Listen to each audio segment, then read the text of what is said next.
Hello, good morning. গ্যাংটকে আজকে আমাদের 3rd ডে আর সকাল, সকাল রেডি হয়ে আজকে আমরা বেরিয়ে পড়েছিলাম লাচুং এর উদ্দেশ্যে। ঝটপট ব্রেকফাস্টটা কমপ্লিট করতে হয়েছিল কারণ আমরা এমনিই লেট। চলো কথা না বলে বেরিয়ে পড়ি।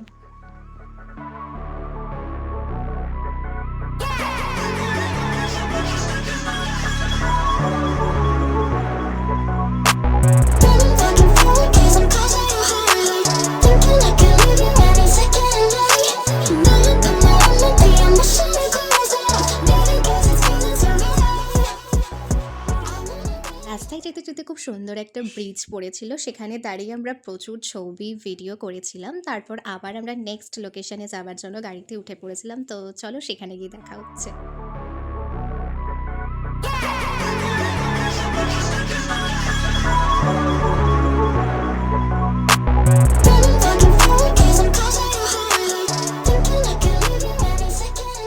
সেভেন সিস্টার ওয়াটারফলসের সামনে এসেছিলাম। প্রচুর ছবি তোলা হয়েছে, ভিডিও করা হয়েছিল এখানে। তারপর বেরিয়ে গেছিলাম আমাদের নেক্সট লোকেশনের পথে। আর দুপুরবেলা আমরা লাঞ্চটাও কমপ্লিট করে নিয়েছিলাম। সেটা পরের পার্টে আসছে। চলো এখনের জন্য বাই! দেখা হচ্ছে খুব শীঘ্রই অন্য ব্লগে।